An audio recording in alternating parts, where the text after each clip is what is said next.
संदीप वर्मा जी, आपको धन्यवाद। प्रधानाचार्य महोदय जी और सम्मानित साथियों, जैसा कि दयाराम सर ने बताया कि भारत के विकास में, चाहे वो संवैधानिक विकास हो, चाहे वो आर्थिक विकास हो, चाहे वो सामाजिक संघर्ष की बात हो, प्रत्येक क्षेत्र में डॉक्टर भीमराव अम्बेडकर जी का अतुलनीय योगदान माना जाता है। आज के दिन 6 दिसंबर 1956 को जो महानिर्वाण दिवस मनाया जाता है, निर्वाण का तात्पर्य होता है बुझ जाना, दीपक का बुझ जाना, अर्थात मोक्ष प्राप्त हो जाना। तो आज ही के दिन डॉक्टर भीमराव अम्बेडकर जी को मोक्ष प्राप्त हुआ, अर्थात वो एक अदृश्य पुरुष हो गए, लेकिन हमारे प्रत्येक क्षेत्र में, हमारे प्रत्येक मार्ग में हमारे मार्गदर्शक बनकर आज भी हमारे साथ रहते हैं। और हम भीमराव अम्बेडकर जी की सारी बातों को याद करके अपने जीवन को सफल बनाते हैं। संविधान के बारे में ये कहा जाता है कि संविधान का जो भी मूल रूप है वो सब बाबा जी के विचारों का, उनके वैचारिक सोच का, उनके दूरदर्शी जो है दृष्टिकोण का, सब चीज का उसमें समावेश है। जब 1947 में भारत और पाकिस्तान बना तो भारत के मुसलमान जो भारत में रहना चाहते थे और जिन्होंने पाकिस्तान को नकार दिया, कहा कि नहीं हम पाकिस्तान नहीं जाएंगे, हम भारत में ही रहेंगे, उसी में से एक मुसलमान अपनी गठरी बांधकर जब पाकिस्तान के लिए चला तो दिल्ली जब पहुंचा तो अबू कलाम आज़ाद मिले। कहा बड़े मियाँ कहाँ जा रहे हैं? कहा भैया अब हमारा यहाँ पर कुछ नहीं है, अब हम पाकिस्तान जा रहे हैं। तो अबू कलाम ने कहा कि यहाँ पर जामा मस्जिद है, क्यों छोड़ कर जा रहे हो? ख्वाजा मोइनुद्दीन चिश्ती रहमतुल्लाह अलैह की दरगाह है, इनको क्यों छोड़ कर जा रहे हो? कहा नहीं अब हमारा यहाँ कुछ नहीं है। फिर आगे बढ़े तो महात्मा गांधी जी ने कहा कहाँ जा रहे हैं आप? कहा भैया पाकिस्तान जा रहे हैं।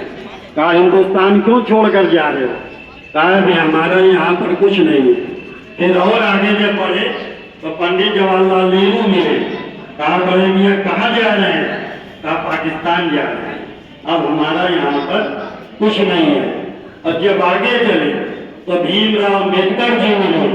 कहा बाबा कहाँ जा रहे हो? कहा हम पाकिस्तान जा रहे हैं। कहा क्यों जा रहे हो? कहा हमारा कुछ नहीं है। कहा ये है तुम्हारा भारत का संविधान। और वहीं पर वो थैली रखकर और रुक गए।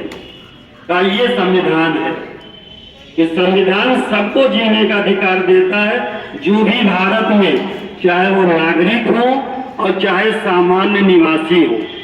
भारत में दो तरह के लोग रहते हैं, एक नागरिक रहते हैं और एक सामान्य निवासी।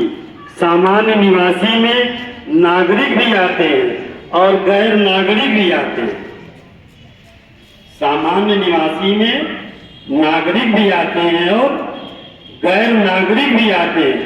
जो भारत के नागरिक नहीं है उनको भी संविधान सुरक्षा देता है, और जो भारत के नागरिक हैं उनको तो सब देता ही है, चाहे जीने का अधिकार हो, चाहे बोलने का अधिकार हो, चाहे पाने का अधिकार हो, चाहे किसी विचार को मानने का अधिकार हो, चाहे किसी पूजा पद्धति को अपनाने का अधिकार हो, सारा अधिकार संविधान देता है।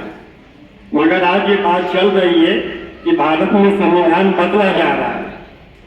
ठीक है, समय समय पर हर चीज बदलती है, परिवर्तन कुदरत का नियम है, मगर जो लोग बदलना चाहते हैं वो ये नहीं बता रहे हैं कि हम संविधान बदलकर कौन सा विधान लाएंगे। पहले वो विधान बता दें कि हमारा विधान ये रहेगा, अगर वो संविधान से अच्छा हुआ तो उसको पूरा भारत के लोग मान लेंगे, अगर नहीं हुआ तब क्या होगा। तो इसलिए आज जो संविधान है वो हमको लगता है कि उसमें कोई परिवर्तन की आवश्यकता नहीं हुई। जैसा कि सुप्रीम कोर्ट के चीफ जस्टिस ने ये बात अभी विदित कर दी है, तो सुप्रीम कोर्ट में एक याचिका दायर की गई कि संविधान की मूल प्रस्तावों में जो कुछ शब्द है उनको हटा दिया जाए, जैसे धर्मनिरपेक्षता, पंथ निरपेक्षता, समाजवाद, ये सब।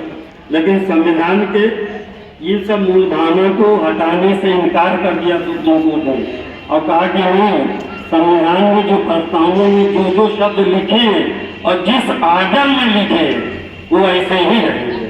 और संविधान की शुरुआत और भारत की शुरुआत 2 शब्दों से होती है, we the people of India, हम भारत के लोग। ये नहीं कहा गया है कि हम भारत के नागरिक या हम भारत के मुस्लिम या हम भारत के हिंदू, बल्कि क्या कहा गया है, we the people of India.